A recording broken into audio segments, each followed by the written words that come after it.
മക്കളെ. യെസ്, അപ്പൊ മിസ്സേ ഇവരുടെ പ്രാക്ടിക്കൽ എക്സാം ആണ്. ഓക്കെ, അപ്പൊ പ്രാക്ടിക്കൽ എക്സാം ഭയങ്കരമായിട്ട് ഡിഫിക്കൽട്ട് ആവും, ടഫ് ആവും, ഞങ്ങൾക്ക് ഫുൾ മാർക്ക് കിട്ടില്ല, അല്ലെങ്കിൽ ഞങ്ങൾക്ക് നന്നായിട്ട് എഴുതാൻ പറ്റില്ല എന്നുള്ളൊരു പേടിയിലാണ് നമ്മുടെ കുട്ടികൾ എല്ലാവരും ഭയങ്കര ടെൻഷനില്ല. കാരണം ഇപ്പൊ നിങ്ങളുടെ തലയിൽ അയ്യോ പ്രാക്ടിക്കൽ ഇത് മാത്രമേ നിങ്ങളുടെ ചിന്തയിൽ ഉണ്ടായിരിക്കുള്ളൂ.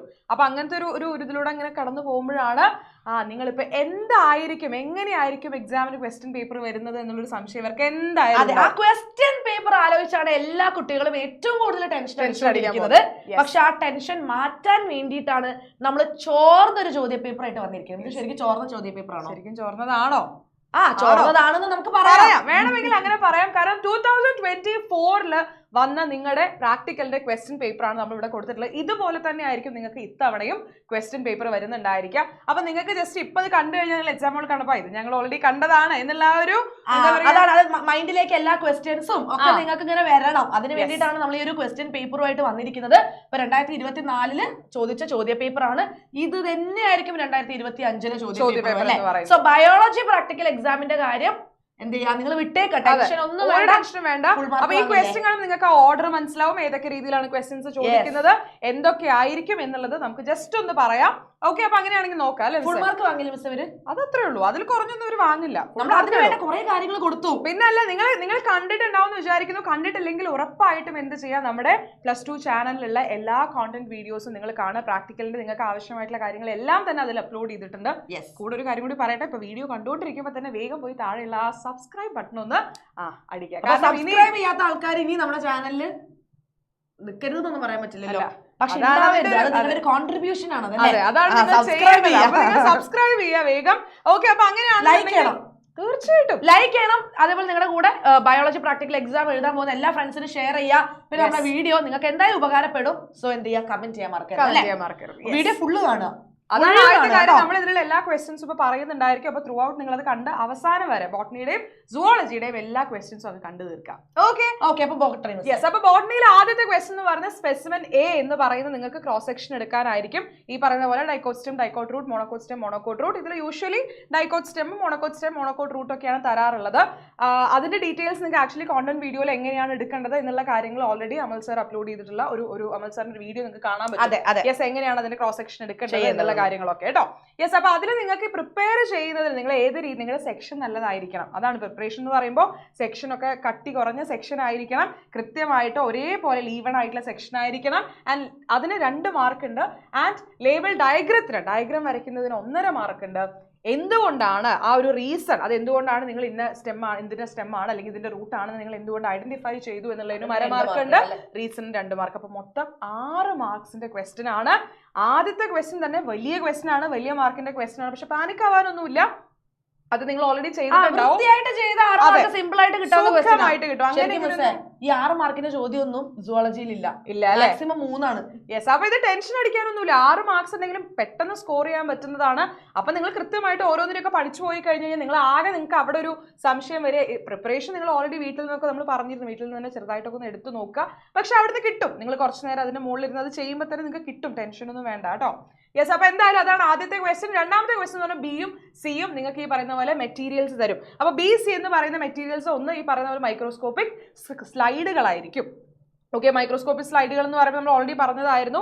ഏതെങ്കിലും ഇപ്പോൾ ഓസ്ലെറ്റോറിയ അല്ലെങ്കിൽ സ്പൈറോഗാരിയ, റൈസോപ്പസ് ഇങ്ങനെ ആയിരിക്കാം. അതുമല്ല നിങ്ങൾക്ക് മാക്രോസ്കോപ്പിക് ആയിട്ടുള്ള സ്പെസിമെൻസും തരും. നമ്മൾ പറഞ്ഞിട്ടുണ്ടായിരുന്നു അഗാരിക്കസോ അല്ലെങ്കിൽ സർഗാസോ അങ്ങനെ ഏതെങ്കിലും ഒക്കെ ആയിരിക്കും തരുന്നുണ്ടായിരിക്കാം. യെസ്, അപ്പൊ അത് നോക്കുക കൃത്യമായിട്ട്. ആൻഡ് സി എന്ന് പറയുന്നതും ഈ പറയുന്ന പോലെ ഫോട്ടോഗ്രാഫ് ആയിരിക്കും. സി എന്ന് പറയുന്ന ഫോട്ടോഗ്രാഫ് നമ്മുടെ ഈ പറയുന്ന ബയോറിയാക്ടർ അല്ലെ, ബയോറിയാക്ടർ ആയിരിക്കാം, അല്ലെങ്കിൽ ഈ പറയുന്ന പോലെ BT കോട്ടൺ ആയിരിക്കാം, ക്ലോണിംഗ് വെക്ടർ ആയിരിക്കാം. അപ്പൊ അത് ഏതിന്റെയും തരാം. യെസ്, അപ്പൊ ഏതിന്റെ വേണമെങ്കിലും അത് തരാം. അപ്പൊ അത് നിങ്ങൾ കൃത്യമായിട്ട് ബിയും സിയും ഏതാണെന്നുള്ളത് ഐഡന്റിഫൈ ചെയ്യുന്നു. ഐഡന്റിഫിക്കേഷന് 2 ഉണ്ടല്ലോ, ബിയും ഉണ്ട് സിയും ഉണ്ട്. അപ്പൊ 2ഉം ഐഡന്റിഫൈ ചെയ്യുന്നതിന് 1 മാർക്ക്, 2ഉം കൂടി റീസൺ എഴുതുന്നതിനും 1 മാർക്ക്. യെസ്, അപ്പൊ അതാണ് ബി സി എന്ന് പറയുന്നത്. ആൻഡ് കമ്മിങ് ടു നമ്മുടെ ഡി എന്ന് പറയുന്നത് എന്താണ്, മൈറ്റോസിസിന്റെ സ്റ്റേജുകൾ ഐഡന്റിഫൈ ചെയ്യാനാണ് യൂഷ്വലി തരാറുള്ളത്. മെറ്റാഫേസും അനാഫേസും. എല്ലാ സ്റ്റേജസും വരാനുള്ള ചാൻസ് കുറവാണ്. കാരണം പ്രോഫേസ് നിങ്ങൾ പെട്ടെന്ന് ഐഡന്റിഫൈ ചെയ്യും. നിങ്ങൾക്ക് കൺഫ്യൂഷൻ വരാൻ സാധ്യത ഈ പറയുന്ന പോലെ മെറ്റാഫേസും അനാഫേസും ആയിരിക്കും. ഇത് അങ്ങോട്ട് പോയോ പോയില്ലേ എന്നുള്ള സംശയമൊക്കെ തോന്നാം. അപ്പോൾ അതുകൊണ്ട് തന്നെ ആ 2 ഫേസസ് ആണ് യൂഷ്വലി തരാറുള്ളത്. അപ്പോൾ അത് നിങ്ങൾ എന്ത് ചെയ്യുക, ഏതാണെന്ന് ഐഡന്റിഫൈ ചെയ്യുക. അപ്പോൾ അതിന്റെ വീഡിയോ നമ്മുടെ ചാനലിൽ അപ്ലോഡ് ചെയ്തിട്ടുണ്ടാവും, അതും നിങ്ങൾ കാണണം കൃത്യമായിട്ട്. അത് ഏകദേശം എങ്ങനെയാണ്, അത് എന്താണ് അതിന്റെ ഐഡന്റിഫിക്കേഷന്റെ പോയിന്റ്സ് എന്നുള്ളതൊക്കെ ഒന്ന് അതിൽ ആ ഒരു വീഡിയോയിൽ പറയുന്നുണ്ട് കേട്ടോ. അപ്പോൾ ഐഡന്റിഫിക്കേഷൻ അരമാർക്ക്, റീസൺ അരമാർക്ക്, ഒറ്റ മാർക്കിന്റെ ക്വസ്റ്റൻ ആണ്. ഇതൊക്കെ ഈസി ആയിട്ട് സ്കോർ ചെയ്യാം. അപ്പോൾ ശ്രദ്ധിക്കുക. യെസ്. ആൻഡ് എന്താണ് അടുത്തത്? ഇ എന്ന് പറയുന്നത് aim of the experiment label the parts. Aim എഴുതുന്നതിന് അരമാർക്ക്, ലേബൽ ഡയഗ്രാം എഴുതുന്നതിന് 1 മാർക്ക്. അത് ഫിസിയോളജിയിലെ ഏതെങ്കിലും എക്സ്പെരിമെന്റ് ആയിരിക്കും നിങ്ങൾക്ക് അവിടെ തരുന്നുണ്ടായിരിക്കുക. ഓക്കെ. അപ്പോൾ ആ എക്സ്പെരിമെന്റിന്റെ എയിം എഴുതുക, അതിന്റെ ഡയഗ്രാം. മൊത്തം എത്രയായി? 1.5 മാർക്ക്. ഇനി observe the given flower. F describe its floral world. Solanaceae ഫാമിലിയിലെ ഏതെങ്കിലും ഒരു ഫ്ലവർ ആയിരിക്കും നിങ്ങൾക്ക് തരുന്നുണ്ടായിരിക്കും. സിംഗിൾ ഫ്ലവർ തരും. ആൻഡ് ഈ പറയുന്ന പോലെ തന്നെ 3 ടെക്നിക്കൽ ടേംസ് എങ്കിലും നിങ്ങൾ എഴുതണം. ഓക്കെ. 3 നിങ്ങൾ എഴുതേണ്ടത്. ഇതിൽ ഏതെങ്കിലും ഈ പറയുന്ന ഇനി 3 ടെക്നിക്കൽ ടേംസ് എഴുതാം. 3 ടെക്നിക്കൽ ടേംസിനും കൂടി അര വെച്ച് 1.5 മാർക്കാണ് അല്ലേ? യെസ്. ആൻഡ് 6th ക്വസ്റ്റ്യൻ എന്ന് പറയുന്നത് വെരി ഈസി ക്വസ്റ്റ്യൻ, വളരെ ഈസി. Ecological interaction. ജി എന്ന് പറയുന്ന എക്കോളജിക്കൽ ഇന്ററാക്ഷൻ ആയിരിക്കും. ഈ പറയുന്ന പോലെ ആ ഇന്ററാക്ഷൻ എഴുതുന്നതിനും അതിനെ പറ്റി എഴുതുന്നതിനും 1 മാർക്കായിരിക്കും ഉണ്ടായിരിക്കും. അപ്പൊ ഏതും ആയിരിക്കാം. നിങ്ങൾക്ക് ഈ പറയുന്ന ലൈക്കൻ ആയിരിക്കാം, കസ്ക്യൂട്ട ആയിരിക്കാം, ഡൊറാന്തസ് ആയിരിക്കാം, ഏതും ആയിരിക്കാം. അപ്പൊ അത് ഏതാണെന്ന് മനസ്സിലാക്കുന്നു, ഇന്ററാക്ഷൻ എഴുതുന്നു, അതിനെ പറ്റി എഴുതുന്നു, കഴിഞ്ഞു. അവിടെ ഈസി ആയിട്ട് നിങ്ങൾക്ക് 2 മാർക്ക് കിട്ടി. എളുപ്പത്തിൽ കിട്ടാവുന്ന 2 മാർക്കാണ്. അടുത്ത ചോദ്യം. Yes. Prepare a cross section of the given specimen H. H എന്ന് പറയുമ്പോൾ തന്നെ ആലോചിക്കുക. യെസ്, നമ്മുടെ ആന്തർ. ആന്തറിന്റെ ഈ പറയുന്ന പോലെ സെക്ഷൻ എടുക്കുക. ഞാൻ വീണ്ടും പറയുന്നു, ഇത് 3 മാർക്കിന്റെ ചോദ്യമാണെങ്കിലും ഇതിൽ സെക്ഷന് വെറും 1 മാർക്കേ ഉള്ളൂ. ഒരുപാട് ടൈം അതിൽ സ്പെൻഡ് ചെയ്യരുത്. ആദ്യത്തെ നമ്മുടെ എ എന്ന് പറയുന്ന സ്പെസിമിന് നിങ്ങൾക്ക് സെക്ഷൻ എടുക്കുന്നതിന് 2 മാർക്ക് ഉണ്ട്. യെസ്. അപ്പൊ അത് നിങ്ങൾ വൃത്തിക്ക് കുറച്ചും കൂടി എടുക്കാൻ സെക്ഷൻ എടുക്കാൻ കുറച്ചും കൂടി ബുദ്ധിമുട്ടാണ്. പക്ഷെ ഇവിടെ കുറച്ചും കൂടി ഒന്നുമില്ല, സ്ട്രെയിനിങ് ഒന്നുമില്ല, പടപടയെന്ന് പറഞ്ഞിട്ട് കിട്ടും. അപ്പൊ സെക്ഷൻ എടുക്കാൻ 1 മാർക്കും ലേബലിന്റെ ഡയഗ്രത്തിന് 2 മാർക്സ് ഉണ്ട്. അപ്പൊ മൊത്തം 3 മാർക്സ് ആണ്. ആന്തറിനെ പറ്റിയുള്ള ഒരു വീഡിയോ നമ്മൾ എന്ത് ചെയ്തിട്ടുണ്ട്, അപ്ലോഡ്. സത്യം പറഞ്ഞാൽ വീഡിയോ കറക്റ്റ് ചെയ്യുന്ന വീഡിയോ നമ്മുടെ ചാനലിൽ കിടപ്പുണ്ട്. സോ അതെല്ലാവരും ഇരുന്ന് കാണണം അല്ലേ? കാരണം അതിൽ കൃത്യമായിട്ട് നിങ്ങൾ എങ്ങനെയാണ് എടുക്കേണ്ടത്, എന്താണ് ചെയ്യേണ്ടത്, എങ്ങനെയാണ് അത് കാണുക, മൈക്രോസ്കോപ്പിലൂടെ കാണുക എന്ന് വരെ അതിൽ കാണിച്ചിട്ടുണ്ട്. എടാ മക്കളെ ഒരു കാര്യം പറയട്ടെ, നമ്മൾ ഇങ്ങനെ കുറെ വീഡിയോസ് ഇട്ടിട്ടുണ്ട്, നമ്മൾ ലൈവ് ഒക്കെ പോയി. അപ്പൊ നിങ്ങളോട് അത് ഇരുന്ന് പഠിക്കുന്നല്ല ഞങ്ങൾ ഉദ്ദേശിക്കുന്നത്. നിങ്ങൾ എന്തായാലും പ്രാക്ടിക്കൽ എക്സാമിന്റെ തലേന്ന്, ഇപ്പൊ ബയോളജിയുടെ തലേന്ന് നിങ്ങൾ ബയോളജി പഠിക്കും. ഈ പഠിച്ചു കഴിഞ്ഞതിന് ശേഷം, എല്ലാം പഠിച്ച് സെറ്റ് ആക്കിയതിന് ശേഷം നിങ്ങൾക്ക് റിവൈൻഡ് ചെയ്യാൻ ഞങ്ങളുടെ വീഡിയോസ് വളരെ ഹെൽപ്ഫുൾ ആയിരിക്കും. തീർച്ചയായിട്ടും. യെസ്. കാരണം എന്താ, നിങ്ങൾ പഠിക്കുമ്പോൾ ചെയ്ത് പഠിക്കലായിരിക്കില്ല. നിങ്ങൾ എന്തായാലും പോയിന്റ്സും കാര്യങ്ങളും അല്ലാതെ വായിച്ചൊക്കെ പഠിക്കലായിരിക്കും. ചെയ്ത് പഠിക്കുന്ന കുട്ടികൾ വളരെ കുറവാണ്. എന്നാലും സെക്ഷനിങ് ഒക്കെ സ്വന്തമായിട്ട് തലേ ദിവസം ഒന്ന് എടുക്കുന്നത് ഉപകാരമായിരിക്കും അല്ലെ? അപ്പൊ നിങ്ങൾ എന്ത് ചെയ്യാന്ന് വെച്ചാൽ പഠിച്ചതിന് ശേഷം നിങ്ങൾ എന്ത് ചെയ്യാം, നമ്മുടെ വീഡിയോസ് ഇരുന്ന് കാണുകയാണെങ്കിൽ ഇതൊക്കെ പെർഫെക്റ്റ് ഓക്കെ ആവും. എപ്പോഴും തോന്നുന്നു നമ്മൾ പ്രാക്ടിക്കലിൽ ശരിക്കും നമ്മൾ വിചാരിച്ച ടെൻഷൻ അടിച്ച് പോകുന്ന അത്രയ്ക്ക് ഇല്ല. അത് നിങ്ങൾക്ക് ഈസി ആയിട്ട് കിട്ടാവുന്ന മാർക്കും നിങ്ങൾക്ക് ഈസി ആയിട്ട് ചെയ്യാൻ പറ്റുന്ന കാര്യങ്ങളേ ഉള്ളൂ. അപ്പോൾ ഓവർ സ്ട്രെസ് ഒന്നും എടുത്തുള്ള കാര്യം കൂടി നിങ്ങൾ എന്ത് ചെയ്യരുത്, മറന്നു പോകരുത്. അപ്പൊ എന്ത് ചെയ്യുക, കൃത്യമായിട്ട് അതിന്റെ പ്രൊസീജിയർ എന്താണ്, ഓരോന്നിന്റെ എയിമുകൾ എന്താണ്, അതൊക്കെ വായിക്കുക, കൃത്യമായിട്ട് പഠിക്കുക. നമ്മുടെ വീഡിയോസ് അത് കഴിഞ്ഞ് ഒന്ന് കണ്ടു കഴിഞ്ഞാൽ സെറ്റായി, വേറെ ഒന്നും ചെയ്യാനില്ല. കഴിഞ്ഞു. നമ്മുടെ ആ ഒരു സമയത്ത് ഇതുപോലെ ഒരു വീഡിയോ ഒന്നും തരാൻ ആരും ഉണ്ടായിരുന്നില്ല. ഇപ്പൊ നിങ്ങൾക്ക് കൃത്യമായിട്ട് എങ്ങനെയാണ് ചെയ്യേണ്ടത്, ഇപ്പൊ എന്തൊക്കെ സാധനങ്ങൾ വേണം എന്നുള്ള കൺഫ്യൂഷൻ പോലും. ആ ബ്രഷ് ഉണ്ട്, എന്തിനാണ് ബ്രഷ് എന്നൊക്കെ ചിലപ്പോൾ അവിടുന്ന് ഒരു സംശയം തോന്നിയാലും അങ്ങനെ തോന്നാൻ പാടില്ല.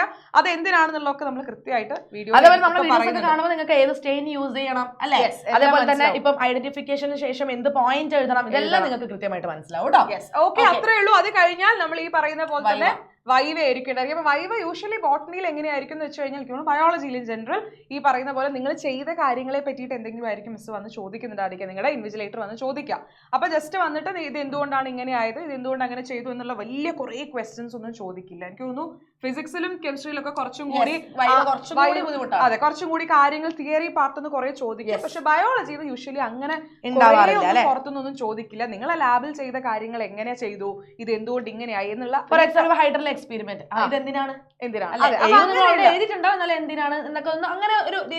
നിങ്ങൾ മനസ്സിലാക്കിയിട്ടാണോ അവിടെ വന്നിട്ടുള്ളത് കാര്യങ്ങൾ എന്ന് അറിയാൻ വേണ്ടി ജസ്റ്റ് 1-2 ചോദ്യങ്ങൾ. വരുന്ന ഇൻവിജിലേറ്റർ ഏതോ ബുദ്ധിജീവി ഒക്കെ ആണെങ്കിൽ നമുക്കൊന്നും ചെയ്യാനില്ലടാ. ആൻഡ് ദെൻ പ്രാക്ടിക്കൽ ഡയറിക്ക് 2 മാർക്ക്. ഇങ്ങനെയായിരിക്കും നിങ്ങളുടെ എക്സാം. അപ്പോൾ ആകെ ഉള്ളത് 7 ക്വസ്റ്റ്യൻസ് ആണ്. 7 ക്വസ്റ്റ്യൻസിൽ H വരെ ആയിരിക്കും സ്പെസിമെൻ ഉണ്ടായിരിക്കുക. അപ്പോൾ ഓരോന്നും കൃത്യമായിട്ട് വീണ്ടും പറയുന്നു, നമ്പർ ആൽഫബറ്റ് തെറ്റിക്കരുത്, ക്വസ്റ്റ്യൻ നമ്പർ തെറ്റിക്കരുത്. ചിലപ്പോൾ നമ്മൾ ഇങ്ങനെ ചെയ്യും, മൂന്നാമത്തെ അപ്പൊ സി, അങ്ങനെയല്ല, ശ്രദ്ധിക്കുക. രണ്ടാമത്തെ ക്വസ്റ്റ്യനിലാണ് ബിയും സിയും കഴിഞ്ഞു, മൂന്നാമത്തെ ക്വസ്റ്റ്യനിൽ ഡി ആണ് സ്പെസിമെൻ. അപ്പൊ അങ്ങനെ ഒന്നും കൺഫ്യൂഷൻ വരാൻ പാടില്ല. കൃത്യമായിട്ട് ഓരോന്നും എഴുതുക, കൃത്യമായിട്ട് ഓരോന്നും നോക്കി കഴിഞ്ഞു കഴിഞ്ഞാൽ ക്ലിയർ ആണ്, സെറ്റ് ആണ്.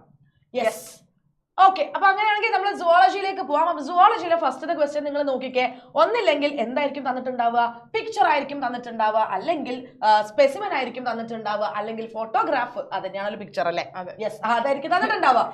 ഫസ്റ്റത്തെ ക്വസ്റ്റ്യൻ എന്ന് പറയുന്നത് ഇൻവെർട്ടിബ്രേറ്റ് ആനിമലിനെ ഐഡന്റിഫൈ ചെയ്യാൻ വേണ്ടിയിട്ടാണ്. ഓക്കെ, അപ്പൊ invertebrate animal hydra, liver fluke, ascaris, leech, earthworm, prawn, silkworm, honeybee, pila, starfish. ഇതൊക്കെയാണ് ഇൻവെർട്ടിബ്രേറ്റ് ആനിമൽ. തരാൻ പോകുന്നത് എല്ലാം തരുന്നല്ല കേട്ടോ, ഏതെങ്കിലും ഒന്നേ തരുള്ളൂ. ആ ഒന്ന് ഐഡന്റിഫൈ ചെയ്തിട്ട് ഐഡന്റിഫൈങ് ക്യാരക്ടർ എഴുതണം, അല്ലെങ്കിൽ എക്കണോമിക് ഇമ്പോർട്ടൻസ് എഴുതണം, അല്ലെങ്കിൽ ചിലതിന് എന്തായിരിക്കും പാരസൈറ്റിക് അഡാപ്റ്റേഷൻ ഒക്കെ ആയിരിക്കും. അപ്പൊ അഡാപ്റ്റേഷൻ എഴുതണം. ഐഡന്റിഫിക്കേഷൻ നിങ്ങൾക്ക് കിട്ടാൻ പോകുന്നത് 1/2 മാർക്കാണ്. ഈ ഒരു പോയിന്റ് എഴുതുന്നത് 1/2 മാർക്കാണ്. സോ മാക്സിമം 2 പോയിന്റെങ്കിലും പഠിച്ചു പോവുക. സമയം ഉണ്ടെങ്കിൽ 2 പോയിന്റ് എഴുതിക്കോളൂ, അല്ലെങ്കിൽ വലിയ സമയം പോവില്ല. അങ്ങനെ സമയം കിട്ടാതെ ഇരിക്കില്ല നിങ്ങൾക്ക്, അതൊക്കെ എഴുതാൻ പറ്റും. യെസ്, അല്ലെങ്കിൽ എന്ത് ചെയ്യാ, ആ കൃത്യമായിട്ടുള്ള വൃത്തിയായിട്ടുള്ള ആ ഒരു പോയിന്റ് എങ്കിലും എഴുതുക. സോ ഇതിന് നമുക്ക് കിട്ടാൻ പോകുന്നത് എത്ര മാർക്കാ? 1 മാർക്കാണ്. അപ്പൊ ഒന്നാമത്തെ ക്വസ്റ്റ്യനിൽ ഇൻവെർട്ടിബ്രേറ്റ് ആനിമൽ ആയിരുന്നു നിങ്ങൾക്ക് ഐഡന്റിഫൈ ചെയ്യാനുള്ളത്. ഓക്കെ, ചില സ്കൂളിൽ പിക്ചർ ആയിരിക്കും, ചില സ്കൂളിൽ സ്പെസിമൻ ഉണ്ടാവും. അത് ഞാൻ എടുത്തു പറയാണ്, കാരണം ഏതൊക്കെ സ്കൂളിൽ ഏതൊക്കെ സ്പെസിമൻ അത് നിങ്ങൾക്ക് എങ്ങനെയാണ് നിങ്ങളുടെ സ്കൂളിൽ പറഞ്ഞു തന്നിട്ടുള്ളത് വെച്ച് കഴിഞ്ഞാൽ അതുപോലെ തന്നെ നിങ്ങൾ ചെയ്യാം കേട്ടോ. ഓക്കെ, രണ്ടാമത്തെ ക്വസ്റ്റ്യൻ എന്ന് പറയുന്നത് ഇതേപോലെ തന്നെ ഒന്നെങ്കിൽ സ്പെസിമൻ ആയിരിക്കും, അല്ലെങ്കിൽ ഫോട്ടോഗ്രാഫ് ആയിരിക്കും. പക്ഷേ ഇൻവെർട്ടിബ്രേറ്റ് അല്ല, വെർട്ടിബ്രേറ്റ് അനിമലിൻ്റെതായിരിക്കും. ഓക്കെ, ഇത് അധികം ഫോട്ടോഗ്രാഫ് വരാനാണ് ചാൻസ് ഉള്ളത്. ഓക്കെ, അപ്പൊ അത് ഏതൊക്കെയാവാം? ഷാർക്ക് ആവാം, rohu, frog, lizard, pigeon, rabbit. Okay, ഇതാവാനാണ് ചാൻസ്. സോ ഇവിടെ ഇതേപോലെ തന്നെ ഐഡന്റിഫൈങ് ക്യാരക്ടർ, എക്കണോമിക് ഇമ്പോർട്ടൻസ്, അല്ലെങ്കിൽ ഒരു അഡാപ്റ്റേഷൻ, ഏതെങ്കിലും ഒരു പോയിന്റ് എഴുതുക. ഐഡന്റിഫിക്കേഷൻ 1/2 മാർക്കും, അതേപോലെ പോയിന്റ് എഴുതുന്നത് 1/2 മാർക്കുമാണ്. ടോട്ടൽ എത്ര മാർക്കായി? 1 മാർക്കായി. സോ ഫസ്റ്റ് ക്വസ്റ്റിനും സെക്കൻഡ് ക്വസ്റ്റിനും കൂടി കൂട്ടുമ്പോഴേ ഇവർക്ക് എത്ര മാർക്ക് കിട്ടുന്നുള്ളൂ? 2 മാർക്ക്. 2 മാർക്സ്. നമ്മുടെ അവിടെ ഫസ്റ്റ് ക്വസ്റ്റിന് 6 മാർക്ക്, നമ്മൾ കുറച്ച് മുമ്പിലാ ഗൈസ്. ആണല്ലേ? അടുത്ത ക്വസ്റ്റ്യൻ എന്ന് പറയുന്നത് സൈനോവിയൽ ജോയിന്റ് ഐഡന്റിഫൈ ചെയ്യാൻ വേണ്ടിയിട്ടാണ്. ഓക്കെ, അപ്പം നിങ്ങൾ എന്തായാലും കണ്ടിട്ടുണ്ടാവും, നമ്മളെയൊക്കെ ലാബിൽ ഒരു അസ്ഥിക്കൂടം ഉണ്ടാവും, അല്ലെങ്കിൽ ഇങ്ങനെ കുറെ എല്ലിന്റെ കഷ്ണങ്ങളൊക്കെ ഉണ്ടാവും. അപ്പൊ അതൊക്കെ തന്നെയാണ് നമുക്ക് ജോയിന്റ് ആയിട്ട് അവർ കാണിക്കാനായിട്ട് പോകുന്നത്. അപ്പൊ സൈനോവിയൽ ജോയിന്റ് ആണ് വരിക. എന്ത് ചെയ്യാ, സൈനോവിയൽ ജോയിന്റ് ഏതാണ് എന്ന് ഐഡന്റിഫൈ ചെയ്യാം. അപ്പൊ ഏതൊക്കെ സൈനോവിയൽ ജോയിന്റ് ആവാം? Ball and socket joint, hinge joint, pivot joint, അതേപോലെ തന്നെ ഗ്ലൈഡിംഗ് ജോയിന്റ്. ഇതിലേതെങ്കിലും ഒന്നേ ചോദിക്കുള്ളൂ കേട്ടോ. സോ നിങ്ങൾ ഇതിന്റെ എന്ത് എഴുതണം എന്ന് ചോദിച്ചാൽ ഒരു പോയിന്റ് എഴുതിയാൽ മതി. ഒന്നില്ലെങ്കിൽ അതിന്റെ ലൊക്കേഷൻ, എവിടെയാണ് ആ ജോയിന്റ് ഇരിക്കുന്നത്, ഓക്കെ, എവിടെ നമ്മുടെ ശരീരത്തിൽ കാണുന്നു, അല്ലെങ്കിൽ അതിന്റെ ഇമ്പോർട്ടൻസ് എന്താണ്, അല്ലെങ്കിൽ അതിന്റെ എക്സാമ്പിൾ. ഓക്കെ, ഇതാണ് നിങ്ങൾ എഴുതേണ്ടത്. ഏതെങ്കിലും ഒരു വാല്യൂബിൾ പോയിന്റ് എഴുതാനാണ് അവർ പറഞ്ഞിരിക്കുന്നത്. അത് ഇതിൽ ഏത് വേണമെങ്കിലും ആവാം. ഐഡന്റിഫിക്കേഷൻ 1/2 മാർക്കാണ്, വാല്യൂബിൾ പോയിന്റ് എഴുതുന്നതിന് 1/2 മാർക്കാണ്. സോ ടോട്ടൽ വീണ്ടും എത്ര മാർക്കേ കിട്ടുന്നുള്ളൂ? 1 മാർക്കേ കിട്ടുന്നുള്ളൂ. ഇപ്പൊ ബോട്ടണിയും സുവോളജിയും കമ്പയർ ചെയ്ത് നോക്കുമ്പോൾ സുവോളജിയിൽ ചോദ്യങ്ങളുടെ എണ്ണം കൂടുതലാണ്.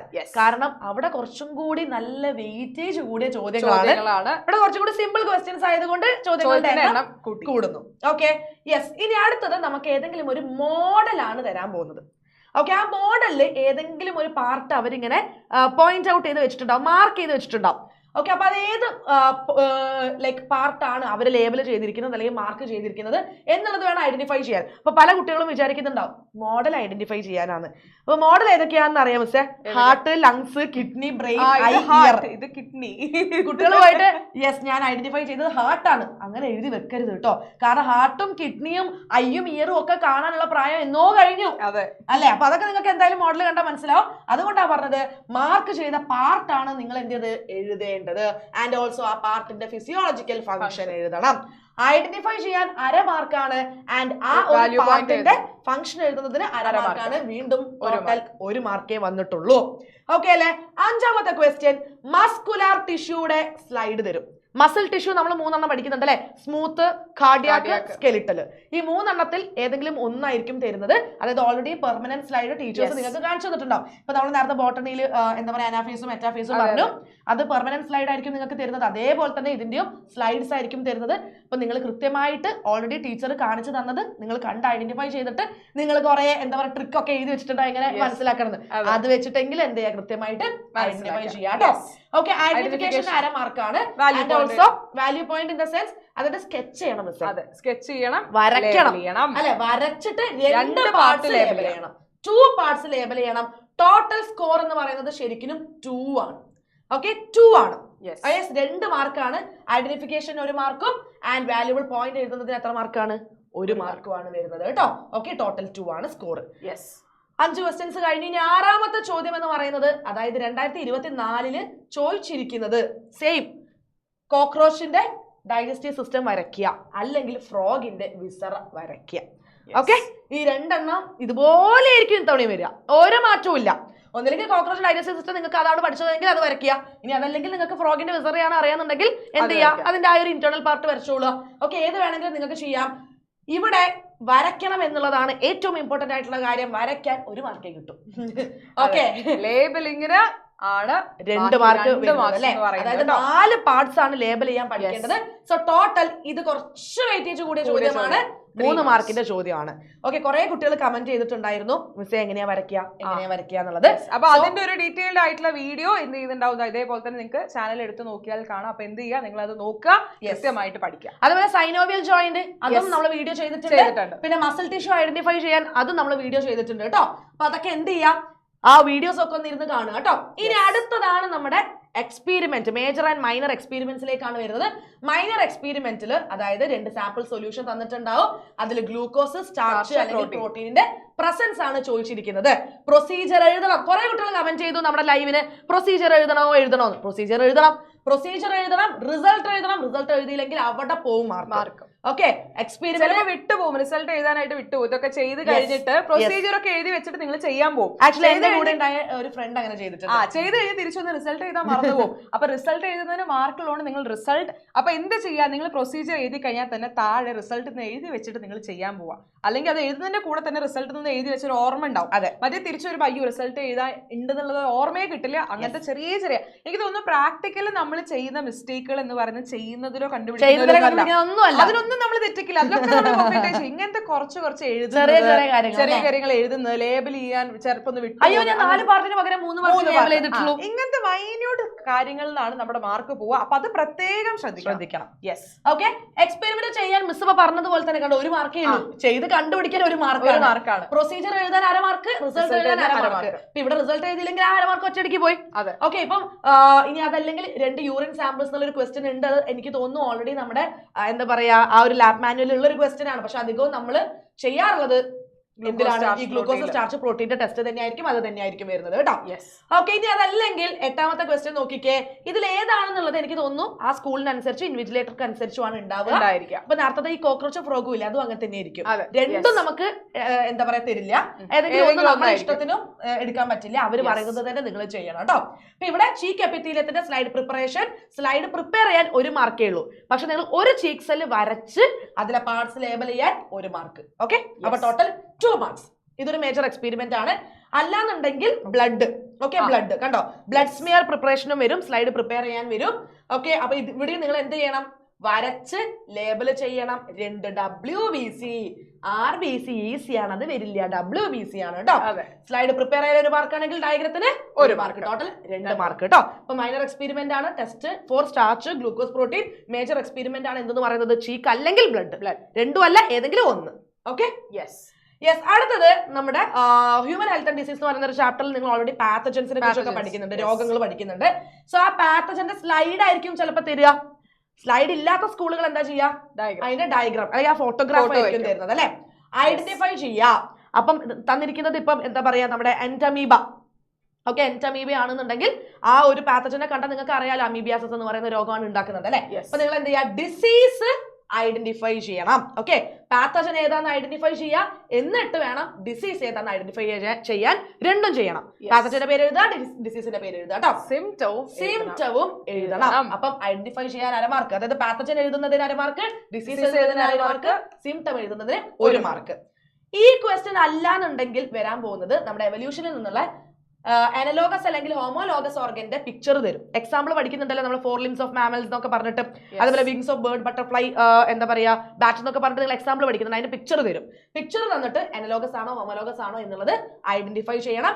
എവല്യൂഷണറി ഇമ്പോർട്ടൻസും എഴുതണം. ഐഡന്റിഫിക്കേഷൻ 1 മാർക്കാണ്, എവല്യൂഷണറി ഇമ്പോർട്ടൻസിന് 1 മാർക്കാണ്. അപ്പൊ ഈ ഒരാള് ചോദിച്ചിട്ടുണ്ട് നമ്മുടെ കഴിഞ്ഞ വീഡിയോയിൽ കമന്റ് ചെയ്തിരുന്നു മിസ് എവല്യൂഷണറി ഇമ്പോർട്ടൻസിൽ എന്താണ് എഴുതേണ്ടത് എന്നുള്ളത്. ഓക്കെ, എവല്യൂഷണറി ഇമ്പോർട്ടൻസിൽ എന്താ എഴുതുന്നത് വെച്ചാൽ ഇപ്പൊ അനലോഗസ് ഓർഗൻസ് നമുക്കറിയാം എന്താണ് C എന്ന് പഠിച്ചിട്ടില്ല, കൺവെർജന്റ് എവല്യൂഷൻ അല്ലേ കാണിക്കുന്നത്. അതായത് ആൻസെസ്റ്റേഴ്സ് ഡിഫറെന്റ് ആയിരിക്കും, അവിടെ നിന്ന് ഒരു പോയിന്റിലേക്ക് അവർ കൺവേർജ് ചെയ്തു, അങ്ങനെയാണ്. അതേപോലെ തന്നെ അനലോഗസ് ഓർഗൻസ് എന്ന് പറയുന്നത് എന്താണ്, സ്ട്രക്ചർ ഡിഫറെന്റ് ആണ്, ഫംഗ്ഷൻ സിമിലർ ആയിരിക്കും. അതാ പോയിന്റ്സ് ഒക്കെയാണ് നിങ്ങൾ എന്ത് ചെയ്തത് എഴുതേണ്ടത് കേട്ടോ. ഇപ്പൊ ഹോമോലോഗസ് ഓർഗൻസ് നിങ്ങൾക്കറിയാം സ്ട്രക്ചർ സെയിം ആണ്, ഫംഗ്ഷൻ ഡിഫറെന്റ് ആണ്. അത് കാണിക്കുന്നത് ഡൈവേർജന്റ് എവല്യൂഷൻ ആണ്, ഒരു കോമൺ ആൻസെസ്റ്ററിൽ നിന്നുണ്ടായിട്ടുള്ള സ്പീഷീസ് ആണ്. ഇതൊക്കെയാണ് അതിന്റെ എവല്യൂഷണറി ഇമ്പോർട്ടൻസ് എന്ന് പറയുന്നത്. അത് തന്നെയാണ് ചോദിച്ചിട്ടുണ്ടായിരുന്നത് ഡൈവേർജന്റ് കൺവേർജന്റ് അതാണോ എഴുതേണ്ടത്. ഡൈവേർജന്റും കൺവേർജന്റും അതായിരിക്കും കൂടുതലായിട്ട് എഴുതേണ്ടി വരിക കേട്ടോ. പിന്നെ ഈ 2 ക്വസ്റ്റ്യനിലെ മിസ്സേ ഏറ്റവും കൂടുതൽ ചോദിക്കാറുള്ളത് നമ്മുടെ ഈ ഒരു പാത്തജനും ഡിസീസും സിംപ്റ്റവും ആ ഒരു കാര്യമാണ് ചോദിക്കാറുള്ളത് കേട്ടോ. അടുത്തതാണ് എംബ്രിയോളജിയുടെ സ്ലൈഡ്. ഇതിന്റെയും ഒരു ഡീറ്റെയിൽഡ് വീഡിയോ നമ്മുടെ ചാനലിൽ കിടപ്പുണ്ട്. സത്യം പറഞ്ഞാൽ ഇത് ഐഡന്റിഫൈ ചെയ്യാൻ കുറച്ച് ബുദ്ധിമുട്ടാണ്. നല്ല സ്ലൈഡാണ്, സ്കൂളിൽ നിന്നുണ്ടെങ്കിൽ രക്ഷപ്പെട്ടു. പെർമനന്റ് സ്ലൈഡ് ആണ് കാണിച്ചു തരിക. ഓവറിയുടെ ടിയസ് ആയിരിക്കാം, അല്ലെങ്കിൽ ടെസ്റ്റസ് ആയിരിക്കാം, അല്ലെങ്കിൽ ബ്ലാസ്റ്റുല ആയിരിക്കാം. ഐഡന്റിഫൈ ചെയ്യാൻ 1/2 മാർക്കാണ്. Sketch ലേബലിംഗിന് 1.5 mark. സ്കെച്ച് അതായത് വരയ്ക്കുന്നതിന് 1 മാർക്കും ലേബൽ ചെയ്യുന്നതിന് പാർട്സ് ലേബൽ ചെയ്യാൻ പഠിക്കണേ 1/2 മാർക്കുമാണ് വരുന്നത്. ടോട്ടൽ എത്രയായി 2 മാർക്സ് ആയിട്ടോ. വൈവയ്ക്ക് 1 മാർക്ക്, പ്രാക്ടിക്കൽ റെക്കോർഡിന് 2 മാർക്ക്. സോ സത്യം പറഞ്ഞാൽ കുറെ പഠിക്കാനുള്ളത് കുറച്ച് അധികമുള്ള സോളജി. കാരണം നമുക്ക് ഒരു എക്സ്പെരിമെന്റിനെ പറ്റി പഠിച്ചാൽ അതിൽ തന്നെയാണ് 6 മാർക്ക്, അതിൻ്റെ ഉള്ളിൽ തന്നെ കിടന്ന് കളിക്കാനുള്ളതും. പക്ഷെ ഇവിടെ കുറച്ച് അധികം നിങ്ങൾക്ക് കാര്യങ്ങൾ പഠിക്കാനായിട്ടുണ്ട്. അപ്പൊ രണ്ടും, ബോട്ടണി ആയിക്കോട്ടെ സുവോളജി ആയിക്കോട്ടെ, രണ്ടും വളരെ ഇമ്പോർട്ടന്റ് ആണ്. അപ്പൊ ക്വസ്റ്റ്യൻ എന്തായാലും ക്വസ്റ്റ്യൻ പേപ്പർ ഇതായിരിക്കും. അതിൽ നിങ്ങൾ ഒരു മാറ്റം ഉണ്ടായിരിക്കില്ല. ഇത് തന്നെയായിരിക്കും ക്വസ്റ്റ്യൻ പേപ്പർ എന്ന് പറയുന്നത്. ഇവര് നാളെ സ്കൂളിൽ പോയിട്ട് ക്വസ്റ്റ്യൻ പേപ്പർ അപ്പൊ 24 ചോദിച്ച ക്വസ്റ്റ്യൻ പേപ്പർ തന്നെയായിരിക്കും നിങ്ങൾക്ക് ഇത്തവണ മാറ്റം ഉണ്ടാവില്ല. ആകെ നിങ്ങൾ ചെയ്യേണ്ട കാര്യങ്ങൾ എന്ന് പറയുന്നത് കൃത്യമായിട്ട് ഓരോന്നിന്റെ ഇപ്പൊ എയിം എഴുതാനുള്ളതാണെങ്കിൽ എയിമുകൾ എഴുതുക, അല്ലെങ്കിൽ സിംറ്റംസ് എഴുതാനുള്ളത്, അങ്ങനത്തെ കാര്യങ്ങളൊക്കെ കൃത്യമായിട്ട് വരയ്ക്കാൻ പഠിക്കുക, ലേബൽ ചെയ്യാൻ പഠിക്കുക. അതായത് ലേബൽ ചെയ്യുമ്പോൾ ഇപ്പൊ അവർ എത്ര പാർട്സ് ആണോ, ചിലതിലൊക്കെ കണ്ടോ നിങ്ങൾ 4 പാർട്സ് 2 പാർട്സ് 1 പാർട്സ്. അപ്പൊ മാർക്കിനനുസരിച്ച് തന്നെ എഴുതണം. അപ്പൊ ഇപ്പൊ 2 മാർക്കിന് ഉള്ളതിന് നിങ്ങൾ 3 പോയിന്റ് എഴുതിയിട്ട് കാര്യമില്ല, 1/2 മാർക്ക് പോയി. അപ്പൊ അത് കൃത്യം നോക്കി ആ പോയിന്റ്സ് ആയി. പിന്നെ 4 പോയിന്റ് നമുക്ക് എഴുതണം എന്നുണ്ടെങ്കിൽ നമ്മളൊരു 5ഓ 6ഓ പോയിന്റ് പഠിക്കണം. അതാണ് കാര്യം. നമുക്ക് 4ഉം കൃത്യമായിട്ട് അവിടെ ചെന്നാൽ ചിലപ്പോൾ ഓർമ്മ വരില്ല. അപ്പൊ എന്ത് ഒരു 5ഓ 6ഓ പോയിന്റ്സ് എക്സ്ട്രാ 2 പോയിന്റ്സ് പഠിച്ചു വെച്ചിട്ട് പോവാ എല്ലാ കാര്യത്തിനും. ആൻഡ് നിങ്ങൾ ശ്രദ്ധിക്കേണ്ട കാര്യം ഈ പറയുന്ന പോലെ തന്നെ നമ്പറിംഗ് വളരെ ഇമ്പോർട്ടന്റ് ആണ്. റിസൾട്ട് ചെയ്ത ഇങ്ങനെയുള്ള ചെറിയ ചെറിയ കാര്യങ്ങളൊക്കെ നിങ്ങൾ സുവോളജിയിലാണ് 1 2 3 4 ശരിക്കും ശ്രദ്ധിക്കേണ്ടത്. പക്ഷെ ബോട്ടണിയിലാണ് എനിക്ക് തോന്നുന്നു ABCD വരുന്നത് കൊണ്ട് അതാണ് ഏറ്റവും കൂടുതൽ ശ്രദ്ധിക്കേണ്ടത് അല്ലേ. അപ്പൊ 1 എന്ന് പറയുമ്പോൾ A ആണ്, ബിയും സിയും 2 വരുന്നത്. അപ്പൊ അങ്ങനത്തെ കാര്യങ്ങൾ കൃത്യമായിട്ട് ശ്രദ്ധിക്കുക. ആൽഫബറ്റുകളൊന്നും മാറിപ്പോവരുത്, തെറ്റിപ്പോവരുത്. രണ്ടാമത് നിങ്ങൾക്ക് സമയം എന്തായാലും ഉണ്ടാവും. പ്രാക്ടിക്കൽ നിങ്ങൾ ഒരു വരിയും വേണ്ട, അയ്യോ ഇത് കൃത്യം 12:30 പരിപാടികളൊന്നുമില്ല. നിങ്ങൾക്ക് സമയം ഉണ്ടാവും. രണ്ടാമതും മൂന്നാമതും ഒന്ന് ചെക്ക് ചെയ്ത ശേഷം, അതായത് കൃത്യമായിട്ട് ചെയ്ത കുട്ടിയൊക്കെ സമയം ഉണ്ടാവും അല്ലെ. പിന്നെ എപ്പോഴും പറയാറുണ്ട് തിരിഞ്ഞു കളിച്ച് ഇൻവിജിലേറ്ററുടെ കണ്ണിലുണ്ടി, തുടക്കത്തിലെ കണ്ണിലെ ആവരുത്. അപ്പൊ അത് ബുദ്ധിമുട്ടാവും. അപ്പൊ എന്ത് ചെയ്യുക, കൃത്യമായിട്ട് നിങ്ങൾക്ക് കിട്ടുന്ന പേപ്പറിൽ നിങ്ങൾക്ക് അറിയുന്ന കാര്യങ്ങളൊക്കെ ആദ്യം എഴുതി വെക്കാം. തിരിഞ്ഞു കളിക്കേണ്ട, സംസാരിക്കേണ്ട, ഒന്നും വേണ്ട, വൃത്തിക്ക് ചെയ്ത് വൃത്തിക്ക്. സംസാരിച്ചാൽ ചിലപ്പോൾ ഈ സൈഡിൽ എക്സ്പെരിമെന്റ് വരും, ഇൻവിജിലേറ്റർ തോന്നും കുറച്ച് കളി അപ്പൊ അങ്ങനെയൊന്നും നമ്മൾ വെറുതെ ഇങ്ങോട്ട് വിളിച്ചു വരുത്തണ്ടല്ലോ. പിന്നെ എല്ലാം എഴുതിയതിനു ശേഷം എന്ത് ചെയ്യാന്നറിയോ, പേപ്പർ സബ്മിറ്റ് ചെയ്യുന്നതിന്റെ മുന്നേ മിസ് പറഞ്ഞ പോലെ ക്വസ്റ്റ്യൻ നമ്പർ ആയിക്കോട്ടെ, ആൽഫബറ്റ്സ് ആയിക്കോട്ടെ, അല്ലെങ്കിൽ എഴുതിയതായിക്കോട്ടെ, എല്ലാം ഒന്ന് വായിച്ചു നോക്കുക, ചെക്ക് ചെയ്യാട്ടോ, എന്നിട്ട് സബ്മിറ്റ് ചെയ്താൽ മതി. അപ്പൊ ടെൻഷൻ വേണ്ട. വീണ്ടും പറയുന്നു, വീഡിയോ നിങ്ങൾക്ക് എന്തായാലും ഉപകാരപ്പെട്ടിട്ടുണ്ടാവും, അതിലൊരു സംശയമില്ല. വേഗം ലൈക്ക് ചെയ്യുക, മാക്സിമം ഫ്രണ്ട്സിന് ഷെയർ ചെയ്യുക, സബ്സ്ക്രൈബ് ചെയ്യുക. ഓൾ ദ ബെസ്റ്റ് കൊടുക്കണ്ടേ. തീർച്ചയായും. അപ്പൊ എക്സാം ആയിരിക്കും. All the very very best. So നിങ്ങളുടെ എക്സാം കഴിഞ്ഞതിന് ശേഷം നിങ്ങൾ നമ്മുടെ വീഡിയോയുടെ താഴെ വന്നിട്ട് കമന്റ് ചെയ്യണം അല്ലേ. അപ്പൊ അങ്ങനെയാണെങ്കിൽ കാണാം. ബൈ.